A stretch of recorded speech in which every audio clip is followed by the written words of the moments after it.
access control, and I'm going to show you how to use roles, scopes, and access passes to manage who can access what in which areas. So to start with, I have a school organization, which is going to make a good example. I'm going to click scopes, and we're going to see my scope tree here, and I'm going to create a few scopes under this school.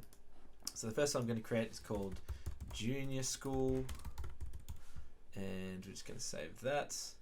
And then I'm going to create another one under here called senior school, and under junior school we're going to have grade 1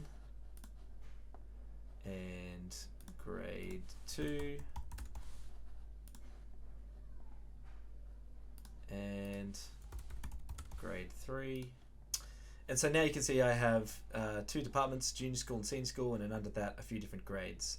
Now what this allows me to do is if I go back into our dashboard and I create, let's say I create an article, I'll create a new article, we'll call it something for the juniors, and when we go up here we can select that this is applicable for grade 1s, 2s, 3s, 4s, 5s and 6s, and click done.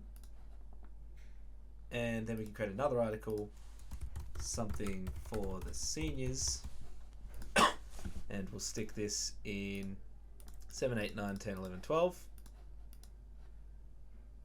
We create another article for only for grade 3s, and we're going to stick that in grade 3 there,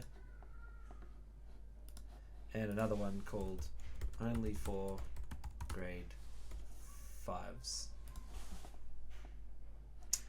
And I'll just I think I did that incorrectly, so I'm just going to stick that in grade 5. Alright, we can hit save. And if I click the little cog here and I just want to see like what the scopes are, you'll see here that I've got only for grade 3s, it's in the grade 3 scope, only for grade 5s, it's in the grade 5 scope. For the juniors, we've got 1, 2, 3, 4, 5, 6, and seniors, it's applicable for 7, 8, 9, 10, 11, 12. Okay, so we have our scopes, which are, I suppose, the areas that we can put content, and we have some content in each of those areas. Now what we want to do is create a role. So we're going to create a new user role. We're going to call this a teacher, and hit save. And we're going to create another role called a coordinator, and hit save. And another role called a student, and hit save. Now let's go into the student role, and here we can give some permissions. So a student we want them to be able to view any articles, and maybe they can view the title and the body of the article, and we'll hit save. And we'll close that, and we'll go to the teacher, and with the teacher maybe we can go to articles.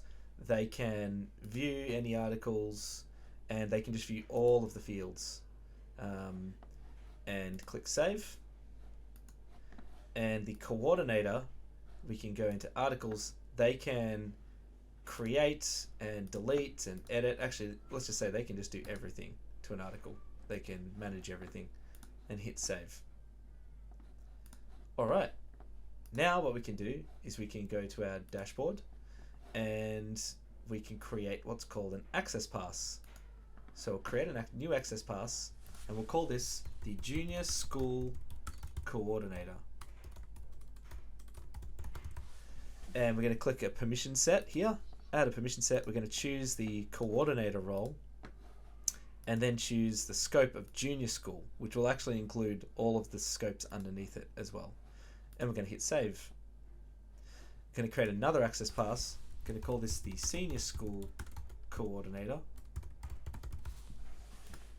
We're going to choose a role, choose the coordinator role, and choose the scope as Senior School, and then hit save. I'm going to click another access pass. I'm going to call this teacher. We'll just call this a grade 3 teacher. We're going to choose the role, choose the teacher, and they're going to be a teacher of grade 3s. Hit save. And another access pass called a grade 5 teacher. and that's going to have the role of a teacher in grade 5.